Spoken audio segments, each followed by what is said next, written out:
Palavra do dia, devocional. Carta aos Efésios, capítulo 5, versículo do 1 ao 4. Vocês são filhos queridos de Deus e por isso devem ser como Ele.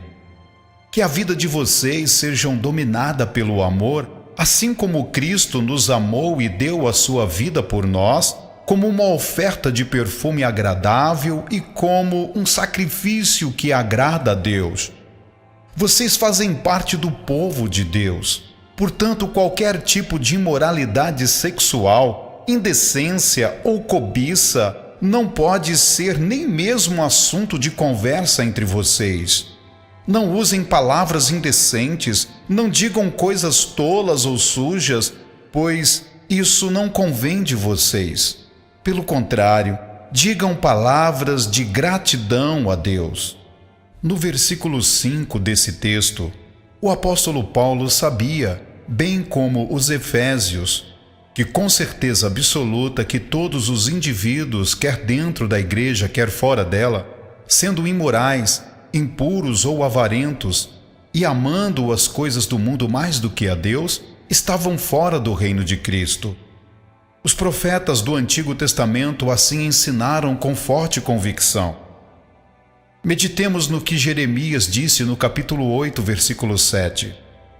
Até as rolas, garças e andorinhas sabem quando é tempo de voar para outras terras.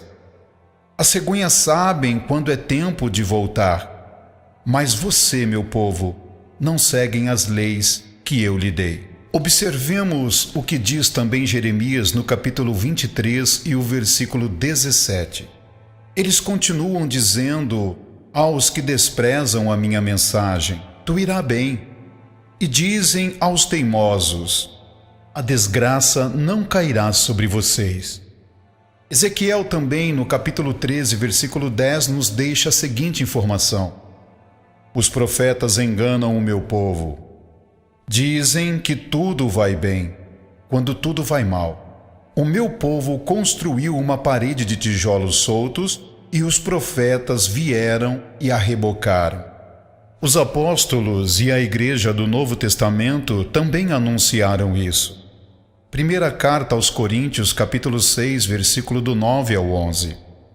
Vocês sabem que os maus não terão parte no reino de Deus.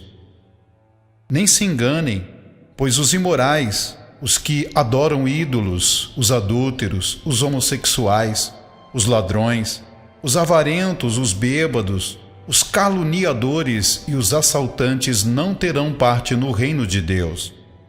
Alguns de vocês eram assim, mas foram lavados do pecado, separados para pertencerem a Deus e aceitos por Ele por meio do Senhor Jesus Cristo e pelo Espírito do nosso Deus.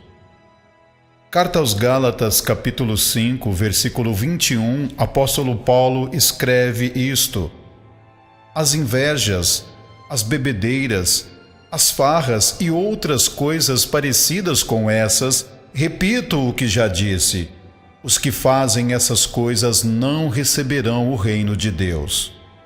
Mas o Espírito de Deus produz o amor, a alegria, a paz, a paciência, a delicadeza, a bondade, a fidelidade, a humildade e o domínio próprio. E contra essas coisas não existe lei. As pessoas que pertencem a Cristo Jesus crucificaram a natureza humana delas junto com todas as paixões e desejos desta natureza. Que o Espírito de Deus, que nos deu a vida, controle também a nossa vida. Quem comete tais pecados evidencia claramente que não eram salvos, que não tinham a vida em Deus. No Evangelho de Jesus Cristo, segundo João, capítulo 8, versículo 42 ao 43, Jesus disse a eles: se Deus fosse de fato o Pai de vocês, então vocês me amariam, pois eu vim de Deus e agora estou aqui. Eu não vim por minha própria conta, mas foi Deus que me enviou. Por que é que vocês não entendem o que eu digo? É porque não querem ouvir a minha mensagem. Na primeira epístola que João escreveu, no capítulo 3, versículo de número 15, diz: quem odeia o seu irmão é assassino, e vocês sabem que nenhum assassino tem em si a vida eterna. No livro dos Salmos, o salmista diz no número 95, a partir do número 7 ao 9, Ele é o nosso Deus. Nós somos o povo que Ele guia, somos o rebanho do qual Ele cuida. Escutem hoje o que Ele nos diz, não sejam teimosos, como os seus antepassados foram em Meribá. Quando estavam em Massá, no deserto, ali eles me puseram à prova e me desafiaram, embora tivessem visto o que eu havia feito por eles. Essas são palavras de salvação. Ouça a voz de Deus enquanto Ele está perto. A paz do nosso Senhor e Salvador Jesus Cristo. Amém.